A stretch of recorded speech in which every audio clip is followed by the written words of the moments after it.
Top quality और consistent performance के लिए सिर्फ सिल्वर पंप नाम याद रखना। ಇನ್ನು ಸ್ಮಾರ್ಟ್ ಮೀಟರ್ ಗುತ್ತಿಗೆಯಲ್ಲಿ ಅಕ್ರಮ ನಡೆದಿದೆ ಅನ್ನುವಂಥ ಒಂದು ಆರೋಪಕ್ಕೆ ಸಂಬಂಧಪಟ್ಟಂತೆ ಈಗ ಕೆಜೆ ಜಾರ್ಜ್ ಕೂಡ ಅವರ ವಿರುದ್ಧ ಕೂಡ ಕೇಸ್ ದಾಖಲಿಸೋದಕ್ಕೆ ಕೋರ್ಟ್ ಸೂಚನೆ ಕೊಟ್ಟಿದೆ.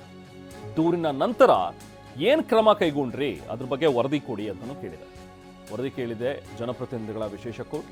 ಲೋಕಾಯುಕ್ತ ಪೊಲೀಸರು ಕೈಗೊಂಡಿರುವಂತಹ ಕ್ರಮದ ಬಗ್ಗೆ ವರದಿ ಕೊಡಿ ಅಂತಲೂ ಕೂಡ ಕೇಳಿದೆ. ಆಗಸ್ಟ್ 11ನೇ ತಾರೀಕು ವರದಿ ಸಲ್ಲಿಸಬೇಕು ಅಂತ ಕೋರ್ಟ್ ಸೂಚನೆ ಕೊಟ್ಟಿದೆ. ಜನಪ್ರತಿನಿಧಿಗಳ ವಿಶೇಷ ಕೋರ್ಟ್ನ ನ್ಯಾಯಾಧೀಶರಾಗಿರುವಂಥ ಸಂತೋಷ್ ಗಜಾನನ ಭಟ್ ಸೂಚನೆಯನ್ನು ನೀಡಿದ್ದಾರೆ.